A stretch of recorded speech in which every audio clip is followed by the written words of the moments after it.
আসসালামু আলাইকুম। এটিএন বাংলা সংবাদে সবাইকে স্বাগত জানাচ্ছি। ফাতিহা শাফি। শুরুতেই জানিয়ে দিচ্ছি বিআরবি কেবল সংবাদ শিরোনামগুলো।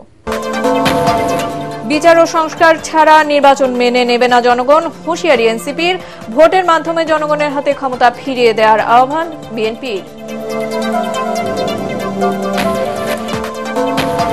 এবার এসএসসিতে 1/3 ফেল, উত্তরপত্র মূল্যায়নে উদারনীতি পরিহারেই ফল বিপর্যয়, বলছেন শিক্ষাবিদরা। অতি কঠোর না হবার পরামর্শ। প্রতারণা ও জালিয়াতির মাধ্যমে জনতা ব্যাংকের 297 কোটি টাকা আত্মসাৎ, দুদকের মামলায় সাবেক চেয়ারম্যান অধ্যাপক আবুল বারাকাত কারাগারে।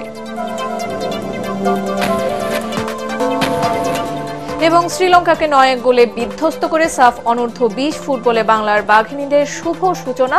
সাগরিকার হ্যাট্রিক, মুনকি আক্তারের জোড়া গোল।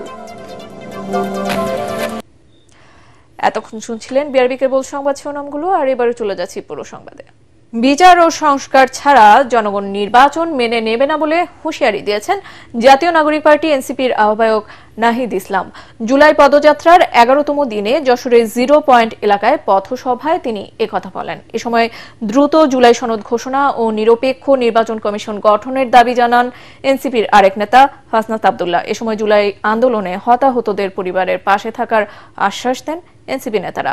যশোর প্রতিনিধি তামান্না ফারজানার পাঠানো তথ্য ছবিতে তরিক ইসলামের আরও একটি প্রতিবেদন। দেশ গড়তে জুলাই পদযাত্রার 11তম দিনে জুমার নামাজ শেষে যশোর রেল রোড মডেল মসজিদের সামনে থেকে শুরু হয় পদযাত্রা। পরে শহরের চারখাম্বার মোড়ে স্থানীয় একটি হোটেলে জুলাই গণহত্যায় আহত ও নিহতদের পরিবারের সাথে মতবিনিময় করেন এনসিপির কেন্দ্রীয় নেতারা।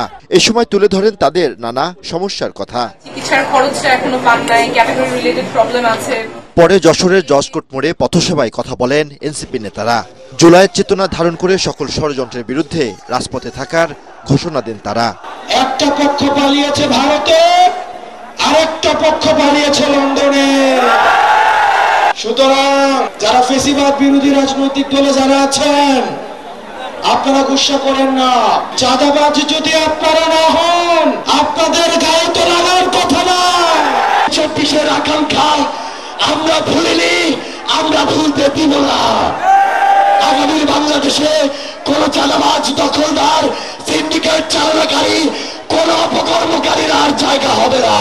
এ সময় দলের সদস্য সচিব আক্তার হোসেন বলেন, সংস্কারের আলাপ টেবিলে আছে, রাজপথে নামতে বাধ্য করবেন না। আমরা যখন বাংলাদেশের সংস্কারের কথা বলছি, বিচারের কথা বলছি, তারা তখন শুধু নির্বাচনের কথা বলছে। বাংলাদেশে যদি আগের হাসিনার সিস্টেমই থাকে, হাসিনার সংবিধানই থাকে, হাসিনার বিচার বিভাগই থাকে, হাসিনার প্রশাসনই থাকে, তাহলে আমাদের নতুন করে বাংলাদেশ গড়ার যে স্বপ্ন, সেই স্বপ্ন কি বাস্তবায়ন হবে? আর দলের আহ্বায়ক নাহিদ ইসলাম বলেন, সংস্কার ছাড়া যারা নির্বাচনের পরিকল্পনা করছে, তারাই নির্বাচনকে পেছানোর ষড়যন্ত্র করছে।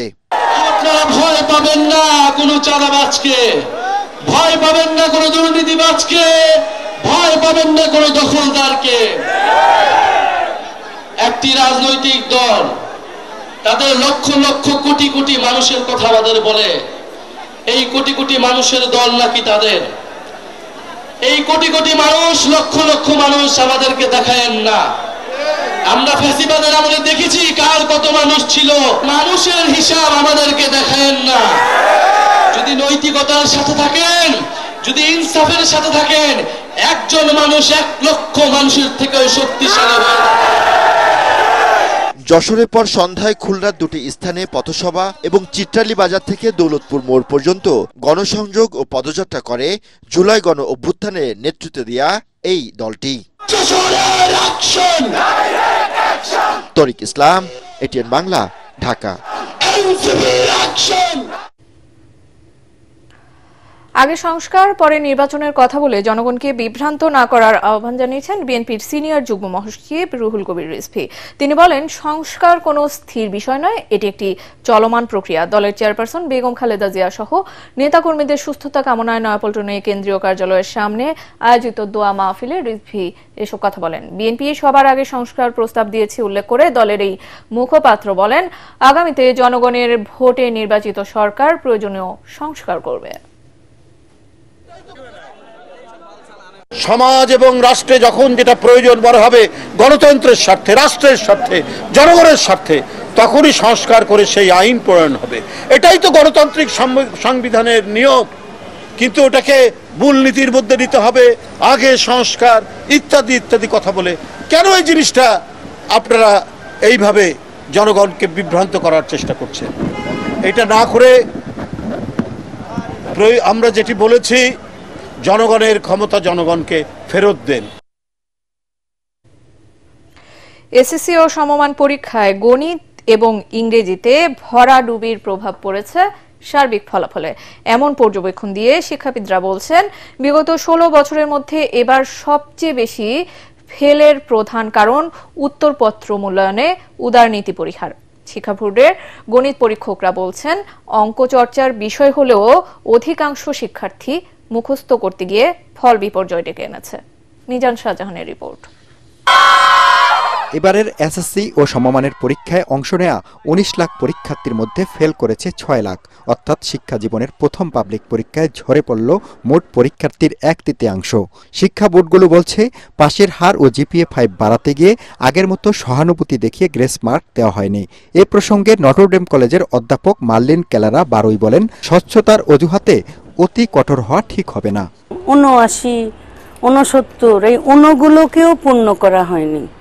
এটা আমার মনে হয় একটা অবিচার হয়েছে ওদের প্রতি। যে 79 পর্যন্ত পেতে পেরেছে সে কিন্তু শিক্ষক প্রতি শিক্ষকের কাছে তো একই নাম্বার পাবেন, ওই একটা নাম্বার বোধহয় তাকে দেয়া যেত। ফল বিশ্লেষণ করে দেখা গেছে, এবার সবচেয়ে বেশি পরীক্ষার্থী ফেল করেছে গণিত ও ইংরেজিতে। মন্দের ভালো করেছে রাজশাহী বোর্ড, আর একেবারে তলানিতে বরিশাল বোর্ড। এই বোর্ডে মোট পরীক্ষার্থীর 1/3 ফেল করেছে। এই বিপর্যয়ের কারণ হিসেবে বরিশাল বোর্ডের পরীক্ষক ইকবাল হোসেন বলেন, শিক্ষার্থীদের গণিত ভীতি দূর করতে হবে। মানহীন নোট গাইড এর পিছনে ছুটাছুটি করছে, বিভিন্ন কোচিং ক্লাসে পড়তেছে, যার ফলে তারা মুখস্থ নির্ভর গণিতে অভ্যস্ত। মূলত গণিত মুখস্থ নির্ভর না, গণিত হচ্ছে চর্চার বিষয়। এবার সারা দেশে বিজ্ঞান বিভাগে পাশ করেছে 85.68% পরীক্ষার্থী। ব্যবসায় শিক্ষায় 66.32%। আর মানবিকের অবস্থা ভয়াবহ, পাশ করেছে মাত্র 53.87%। শহর গ্রামের বৈষম্য দূর হয়নি। ঢাকা বোর্ডে মহানগরের শিক্ষা প্রতিষ্ঠানে 80%-এর বেশি শিক্ষার্থী পাশ করলেও একই বোর্ডের আওতাধীন টাঙ্গাইলে এই হার 63%। জিপিএ 5 পাওয়া সবাই সেরা কলেজে চান্স পাবে না মনে করিয়ে দিয়ে এই শিক্ষক বলেন, যেখানে ভর্তির সুযোগ হবে সেখান থেকেই নিজেকে তৈরি করতে হবে। সবাই সেরা প্রতিষ্ঠানে ভর্তি হতে পারে না, তারপর ওদের এই কম্পিটিশনের মনোভাবটা সবসময় রাখতে হবে এবং বাস্তবতাকে সহজভাবে মেনে নেওয়ার মতন মানসিকতা রাখা দরকার। এবার পরীক্ষায় অংশ নেয়া 30,088টি শিক্ষা প্রতিষ্ঠানের মধ্যে 134টিতে একজনও পাশ করেনি। এর কারণ বের করার পাশাপাশি অকৃতকার্যদের হতাশ না হয়ে নতুন করে পরীক্ষার প্রস্তুতি নেওয়ার পরামর্শ দিয়েছেন এই শিক্ষক। মিজান শাহজাহান, এটিএন বাংলা, ঢাকা। ঢাকায় জাতিসংঘের মানবাধিকার বিষয়ক কার্যালয় স্থাপনের প্রতিবাদে বিক্ষোভ করেছে হেফাজতে ইসলাম। জাতীয় মসজিদ বায়তুল মোকাররমে উত্তর গেইটে আয়োজিত সমাবেশে দলের কেন্দ্রীয় নেতা মামুনুল হক বলেন, দ্রুত এই সিদ্ধান্ত থেকে অন্তর্বর্তী সরকারকে সরে আসতে হবে। মনির হোসেন তপুর রিপোর্ট। বর্তমান সরকারের উপদেষ্টাদেরকে আমরা একটু জিজ্ঞেস করতে চাই, ঢাকায় 3 বছরের জন্য জাতিসংঘের মানবাধিকার বিষয়ক হাই কমিশনারের কার্যালয় সংক্রান্ত সমঝোতা স্মারকের খসড়া চূড়ান্ত অনুমোদন দিয়েছে উপদেষ্টা পরিষদ। এর প্রতিবাদে বাদ জুম্মা বায়তুল মোকাররমের উত্তর গেটে বিক্ষোভ করে হেফাজতে ইসলাম বাংলাদেশ। এই সময়ে মানবাধিকার কমিশনের অফিস স্থাপন করার অর্থ হলো বাংলাদেশের স্বাধীনতা সার্বভৌমত্বের উপরে চরমভাবে আঘাত করা। এই সিদ্ধান্ত বাতিল করবার জন্য, অন্তর্বর্তী সরকারকে বাধ্য করবার জন্য যেই কঠোর কর্মসূচি দেওয়া লাগে, হেফাজতে ইসলাম বাংলাদেশ এ সময় দলের কেন্দ্রীয় নেতা মামুনুল হক বলেন, বিদেশি শক্তিকে বাংলাদেশের অভ্যন্তরীণ বিষয়ে সরাসরি হস্তক্ষেপ করতে দেওয়া হবে না। যে কোনো ষড়যন্ত্র রুখে দিয়ে দেশের সার্বভৌমত্ব রক্ষায় রাজপথে থাকার ঘোষণা দেন তিনি। হেফাজতে ইসলাম এই সিদ্ধান্ত মানে না, এই সিদ্ধান্ত কার্যকর হতে দেবে না। বাংলাদেশের ইসলাম এদেশের মানুষের ঐতিহ্য, এদেশের মানুষের স্বাধীনতার বিপন্ন করবার যে কোনো পায়তারা রক্ত দিয়ে রুখে দেব, জীবন দিয়ে রুখে দেব। বিক্ষোভ সমাবেশ শেষে মিছিল বের করে হেফাজতে ইসলাম বাংলাদেশের নেতাকর্মীরা। মনির হোসেন তপু, এটিএন বাংলা, ঢাকা। 297 কোটি টাকা আত্মসাতের মামলায় গ্রেপ্তার জনতা ব্যাংকের সাবেক চেয়ারম্যান অর্থনীতিবিদ ডক্টর আবুল বারকাতকে কারাগারে পাঠিয়েছে আদালত। দুপুরে দুদকের পক্ষে 3 দিনের রিমান্ড আবেদন করা হয়। অন্যদিকে আসামি পক্ষ জামিন আবেদন করলে রিমান্ড ও জামিন আবেদন পরবর্তী তারিখে শুনবেন বলে জানায় আদালত। গতকাল রাজধানীর ধানমন্ডি থেকে জনতা ব্যাংকের সাবেক চেয়ারম্যান আবুল বারকাতকে গ্রেপ্তার করে ডিবি পুলিশ। এরপর আজ দুদকের কাছে হস্তান্তরের পর তাকে আদালতে তোলা হয়। গত 20 ফেব্রুয়ারি এননটেক্স গ্রুপের নামে 297 কোটি টাকা আত্মসাতের অভিযোগে বাংলাদেশ ব্যাংকের সাবেক গভর্নর আতিউর রহমান, অর্থনীতিবিদ আবুল বারাকাত সহ 30 জনের বিরুদ্ধে মামলা করে দুদক। এজাহারে বলা হয়, আসামিরা পরস্পর যোগ সাজশে প্রতারণা, জাল জালিয়াতির মাধ্যমে মিথ্যা রেকর্ড তৈরি করে জনতা ব্যাংক থেকে 297 কোটি 38,87,296 টাকা আত্মসাৎ করেছেন। আসামিদের বিরুদ্ধে ঋণের অর্থ সংশ্লিষ্ট ব্যাংক কর্মকর্তাদের যোগসাজশে, জাল জালিয়াতি ও মানি লন্ডারিং এর মাধ্যমে আত্মসাতের অভিযোগ আনা হয়েছে।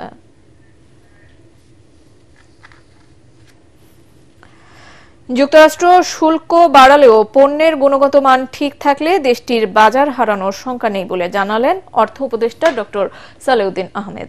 বড় বড় ক্রেতারা বাংলাদেশ থেকে পণ্য ক্রয় অব্যাহত রাখার আশ্বাস দিয়েছেন বলেও জানান তিনি। এটিএন বাংলাকে এসব তথ্য জানিয়ে উপদেষ্টা বলেন, বাণিজ্যিক কৌশল হিসেবেই শুল্কের চাল দিচ্ছেন প্রেসিডেন্ট ট্রাম্প, যা কমাতে সর্বোচ্চ চেষ্টা করছে সরকার। রিপোর্ট মাহবুব কবির চপলের। মার্কিন প্রেসিডেন্ট ট্রাম্পের শুল্ক নীতির ট্রাম্প কার্ডে টালমাটাল অনেক দেশের অর্থনীতি। আমেরিকায় রপ্তানি নির্ভর দেশগুলো পড়েছে চরম বিপাকে, বিশেষ করে শঙ্কায় বাংলাদেশের গার্মেন্টস খাত। কারণ একক দেশ হিসেবে তৈরি পোশাকের সবচেয়ে বড় বাজার যুক্তরাষ্ট্র। প্রতি বছর রপ্তানি হয় প্রায় $800 কোটি, যেখানে শুল্ক দিতে হয় 15%। 1 আগস্ট থেকে নতুন হার কার্যকর হলে শুল্ক দিতে হবে 50%। এতে অনেক গার্মেন্টস বন্ধ হতে পারে বলে আশঙ্কা করছেন ব্যবসায়ীরা। তবে অর্থ উপদেষ্টা বলছেন, কোয়ালিটি ঠিক থাকলে তৈরি পোশাক রপ্তানিতে তেমন নেতিবাচক প্রভাব পড়বে না। অন্য দেশ যে যে ডিউটি সেটা আমি আর বাইপাস করতে পারবো না, তাই না? যাই দেয় নিয়ে তো তার আমার ইন্ডাস্ট্রিকে সাজাতে হবে। এই ব্যাপারে এই চ্যালেঞ্জটা কিন্তু আরএমজি সেক্টরকে নিতে হবে। সম্ভাবনাও আছে, যদি চীনের উপরে যদি বেশি হয়, কিছু কিছু অর্ডার হয়তো আমাদের দিকে আসতে পারে। তবে একটা ভালো দিক আছে বাংলাদেশের গার্মেন্টে, যে ব্র্যান্ড নেমগুলো, আমি তাদের সাথে বেশ কথা হয়েছে, গ্যাপ বলেন, H&M বলেন, মার্কস অ্যান্ড স্পেন্সার বলেন, এরা কিন্তু মোটামুটি বাংলাদেশের কোয়ালিটি এবং বাংলাদেশের যেতে তাদের সম্পর্ক, বিশেষ আরএমজি, তারা কিন্তু অত্যন্ত সন্তুষ্ট।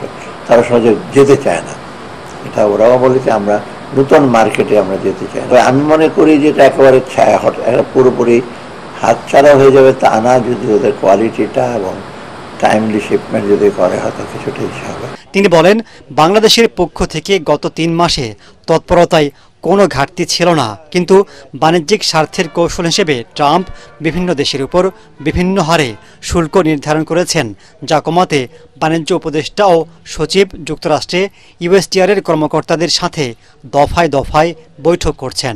আমেরিকার কৌশল তো বটেই, এটা তো ট্রাম্প আসছে যেমনি হোক তার ইস্যুটাকে বাড়াবার জন্য, তার যে কমোডিটি ব্যালেন্স ইমব্যালেন্স আছে, ট্রেড ব্যালেন্সটা কমাবার জন্য, মানে ওদের যা যা আছে আমরা কিনবো বেশি, এবং তখন ওরা সুবিধা রেসিপ্রোকাল, এটা তো সে বলছে রেসিপ্রোকাল ট্যারিফ, যে তোমরা আমাদের কাছে নেবে, আমরা তোমাদের কাছে নেব, ঠিক ইন্ডাস্ট্রি। রপ্তানির জন্য একক দেশ হিসেবে যুক্তরাষ্ট্রের উপর অতি নির্ভরতা কমানোর পরামর্শ সরকারের। মাহবুব কবির চপল, ATN বাংলা, ঢাকা। শ্রীলঙ্কাকে 9 গোলে বিধ্বস্ত করে সাফ অনূর্ধ্ব-20 নারী ফুটবলের শুভ সূচনা করেছে বাংলাদেশ। প্রথমার্ধেই 3-0 গোলে এগিয়ে যায় স্বাগতিক দল। হ্যাট্রিক করেছেন সাগরিকা, জোড়া গোল মুনকি আক্তারের। রিপোর্ট করছেন SM আশরাফ। এ যেন ফুটবলের সবুজ গালিচায় লাল সবুজের রঙে আঁকা এক শিল্পকর্ম। বসুন্ধরার কিংস এরিনায় ইতিহাসের পাতায় নতুন এক পালক যোগ করলো মেয়েরা। 9-1 জিতে বাংলাদেশ শেষ করলো। সাফ অনূর্ধ্ব-20 চ্যাম্পিয়নশিপের প্রথম ম্যাচেই বাংলাদেশ ঝড় তুলল শ্রীলঙ্কার বিপক্ষে। দরকার ছিল সেই ফাইনাল টাচটাই এলো রূপার কাছ থেকে, কিন্তু গোল সংখ্যার বাইরে ছিল মেয়েদের চোখে মুখে স্বপ্নের আলো, ছিল দেশের জন্য উজাড় করে দেওয়ার প্রতিজ্ঞা। গোল শান্তিমার্দির প্রথম, যেটা ছিল দারুণ একটা সেটআপ। দ্বিতীয় মিনিটে স্বপ্নরানীর শটে কেঁপে উঠে লঙ্কান জাল। এরপর প্রতিপক্ষের রক্ষণ চুরমার করে দলকে 2-0 এগিয়ে নেন মুনকি আক্তার। 37 মিনিটে সিনহা জাহানের ক্রস থেকে জালে বল পাঠান সাগরিকাও। গোলের সুযোগ সাগরিকা, এবার মিস করবেন নাকি? অবশেষে বাংলাদেশ 3 নম্বর গোলটা পেয়ে গেল। দ্বিতীয়ার্ধে হ্যাট্রিক আদায় করে নেন এই স্ট্রাইকার। তার পায়ের জাদুতে বিভ্রান্ত প্রতিপক্ষ, অবাক গ্যালারির দর্শকরাও জেগে ওঠেন গর্বে। আরো একটা গোল, নাম্বার 10 তিনি এনে দিলেন বাংলাদেশের গোল নাম্বার 6। জোড়া গোল মুনকি আক্তারের। আর স্বপ্নারানী, শিখা আক্তার, রূপা আক্তার, শান্তি মার্দিরা শেষ পংক্তিতে লিখলেন জয় জ্ঞানের ইতি। ধরা কিংস এরিনাতে আরো একটা। SM Ashraf, ATN Bangla, Dhaka. শেষে গোল। জুলাই অভ্যুত্থানে আহত ও শহীদদের দলীয়করণ না করার আহ্বান জানিয়েছেন দৈনিক আমার দেশ পত্রিকার সম্পাদক মাহমুদুর রহমান। গণহত্যার নির্দেশদাতা শেখ হাসিনাকে ফেরত দিতে ভারত সরকারের প্রতি আহ্বান জানান তিনি। সন্ধ্যায় বাংলাদেশ চীন মৈত্রী সম্মেলন কেন্দ্রে জামাতে ইসলামী ঢাকা মহানগরী উত্তরের উদ্যোগে জুলাই বিপ্লবের শহীদ পরিবারের সদস্য, পঙ্গুত্ব বরণকারী ও আহতদের নিয়ে মতবিনিময় সভায় তিনি এসব কথা বলেন। এ সময় সভাপতির বক্তব্যে ঢাকা মহানগর উত্তর জামায়াতের আমির মোহাম্মদ সেলিম উদ্দিন বলেন, জুলাই আন্দোলনকে যেসব রাজনৈতিক দল অবমূল্যায়ন করবে তাদের অবস্থাও ফ্যাসিস্টদের মতো হবে। জুলাই অভ্যুত্থানে হতাহতদের পরিবারের সুরক্ষায় আইন করতে সরকারের প্রতি আহ্বানও জানান তিনি। খুনি শেখ হাসিনা যে নিজে নির্দেশ দিয়েছিল হত্যাকাণ্ড চালানোর জন্য, সেটা আন্তর্জাতিক মিডিয়ায় প্রমাণিত হয়েছে। আপনারা সকলেই এটা জানেন। কাজেই শেখ হাসিনার বিচারে আর কোনো বাধা থাকার কথা নয়, কারণ যখন আন্তর্জাতিকভাবে প্রমাণিত যে জুলাইয়ে যে গণহত্যা চালানো হয়েছিল, সেই গণহত্যার নির্দেশদাতা ছিলেন স্বয়ং শেখ হাসিনা। ৭১কে আমরা স্যালুট জানাই, ৭১-এর শহীদদেরকে আমরা মর্যাদা দেই, ৭১-এর বীর সেনানীদেরকে আমরা সমীহ করি, শ্রদ্ধা করি। ২৪কে যারা টিজ করবে, আন্ডারমাইন করবে, ২৪-এর দিকে যারা আঙ্গুল উঠাবে, তাদের পরিণতি ফ্যাসিবাদীদের পরিণতিতে পরিণত হবে। আগামী দুদিন বৃষ্টি কমলেও দেশের বিভিন্ন অঞ্চলে আবারও ভারী বৃষ্টিপাতের পূর্বাভাস দিয়েছে আবহাওয়া অফিস। রাজধানীর আগারগাঁওয়ে আবহাওয়া অধিদপ্তরের সংবাদ সম্মেলনে আবহাওয়াবিদ AKM নাজমুল হক জানান, মৌসুমী বায়ুর প্রভাবে রংপুর, ময়মনসিংহ ও সিলেটের কিছু অঞ্চলে 14 থেকে 17 জুলাই মাঝারি থেকে ভারী বৃষ্টি হতে পারে। গত কয়েকদিন ধরে যেরকম একটা ভারী বর্ষণ অব্যাহত ছিল, সেই ভারী বর্ষণের মতো অবস্থা আমরা সারা দেশে আগামী 2 থেকে 3 দিন দেখছি না। এর পরবর্তীতে বৃষ্টিপাতের অবস্থা কিছুটা শিফট হয়ে দেশের উত্তরাঞ্চলে, বিশেষ করে রংপুর, ময়মনসিংহ এবং সিলেট বিভাগের কোথাও কোথাও মাঝারি ধরনের ভারী থেকে ভারী বর্ষণ হতে পারে। বৃষ্টি কমে আসায় দেশের দক্ষিণ পূর্বাঞ্চলের জেলাগুলোর বন্যার পানি নামতে শুরু করায় নতুন করে নিম্নাঞ্চল প্লাবিত হচ্ছে। এখনো পানিবন্দী রয়েছেন লাখো মানুষ। ক্ষয়ক্ষতির পরিমাণ জানতে কাজ করছে প্রশাসন। বর্ষণ ও ঢলের পানিতে এ পর্যন্ত 1 জনের মৃত্যু হয়েছে। বিস্তারিত জানাচ্ছেন আশিকুর রহমান। ফেনীতে নামতে শুরু করেছে পানি। মুহুরী, সিলোনিয়া ও কহুয়া নদীর পানি বিপদসীমার নিচ দিয়ে প্রবাহিত হলেও 21টি স্থানে পানি প্রবেশ অব্যাহত রয়েছে। এখনও পানিবন্দী লক্ষাধিক মানুষ। 3 উপজেলার 110টি গ্রাম প্লাবিত হয়েছে। উদ্ধার ও ত্রাণ সহায়তায় যোগ দিয়েছেন সেনাবাহিনী, বিজিবি ও পুলিশ। ফুলগাজীতে টানা বর্ষণ ও ঢলের পানিতে একজনের মৃত্যু হয়েছে। চাচ্ছি যে এটা একটা স্থায়ী সমাধান চাচ্ছি সরকারের কাছে, কিন্তু ওই ধরনের কোনো কিছু এখন আমরা আশ্বাস পাই নাই কোথাও। যদি বেড়িবাঁধগুলা সঠিকভাবে মেরামত করতো তাহলে আমাদের আজকের এই ভোগান্তি হতো না। আমাদের এই বাঁধটা যেন শক্ত করে বেঁধে দেয়, যেন আমরা পরবর্তীতে আর ক্ষতিগ্রস্ত না হই। নোয়াখালীতে গেল 12 ঘন্টায় বৃষ্টিপাত কম হওয়ায় নামতে শুরু করেছে পানি। সকাল 6টা পর্যন্ত গেল 24 ঘন্টায় 79 মিলিমিটার বৃষ্টিপাত রেকর্ড করা হয়েছে। তবে মাইজদি, সদর, সুবর্ণচর, কবিরহাট ও কোম্পানীগঞ্জ উপজেলার অধিকাংশ নিম্নাঞ্চলে জলাবদ্ধতা দেখা দিয়েছে। জমিতে পানি জমে থাকায় নষ্ট হচ্ছে ফসল। ক্ষয়ক্ষতির পরিমাণ জানতে কাজ করছে জেলা প্রশাসন।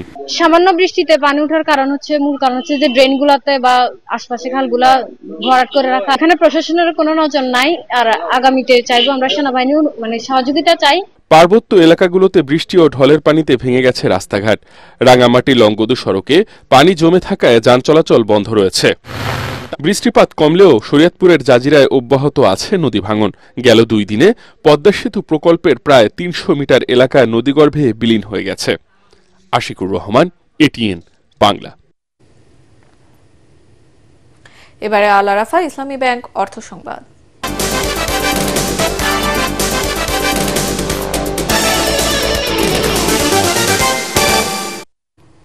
বর্ষার অজুহাতে অস্বাভাবিকভাবে বেড়েছে কাঁচা মরিচের দাম।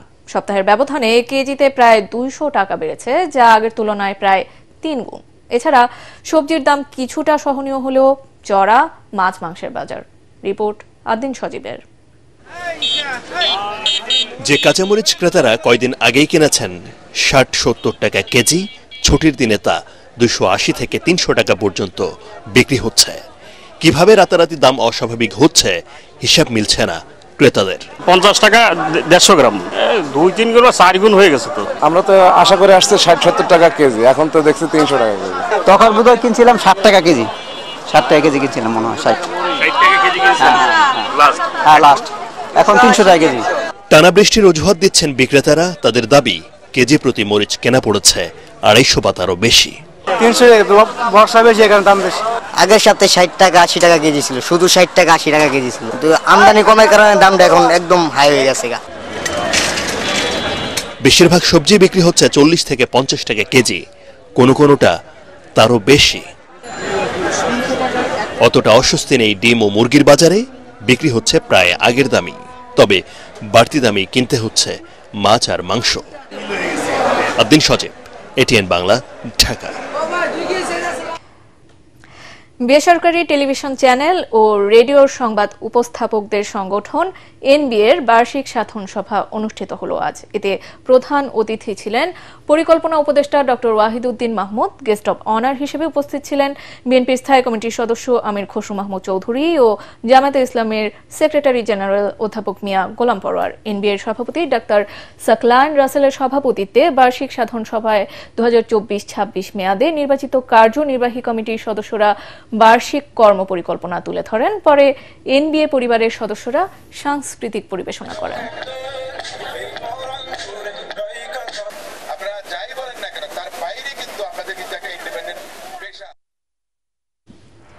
আর এবারে থাকছে খেলার খবর।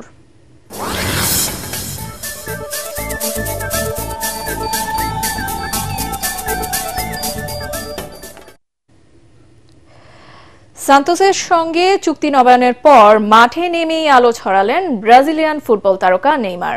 দেসপোর্তিভা ফেরোভিয়ারিয়ার বিপক্ষে প্রীতি ম্যাচে নিজ গোল করার পাশাপাশি গোল করিয়েছেন তিনি। ব্রাজিলিয়ান ফুটবলারের জ্বলে ওঠার ম্যাচে সান্তোস জিতেছে 3-1 গোলের বড় ব্যবধানে। কারিয়াসিকার ক্লেবের আন্দ্রাদে স্টেডিয়ামে শুরু থেকে খেলেন নেইমার, যদিও প্রতিপক্ষের করা ট্যাকেলের মধ্যে পড়তে হয় তাকে। তবে দমে যাননি তিনি। ম্যাচের 20 মিনিটে ট্রেডমার্ক পেনাল্টি শটে প্রথম গোল করেন। সান্তোস যোগ দেওয়ার পর এটি ছিল তার 4র্থ গোল। 31 মিনিটে গিয়েমের করা গোলেও সহায়তা ছিল তার। বিরতির পর আর মাঠে ফেরেননি নেইমার।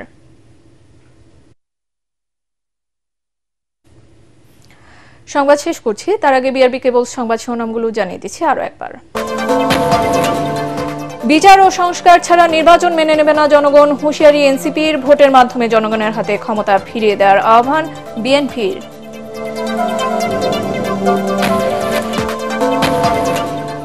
এবার এসএসসিতে 1/3 ফেল, উত্তরপত্র মূল্যায়নে উদার নীতি পরিহারেই ফল বিপর্যয় বলছেন শিক্ষাবিদরা।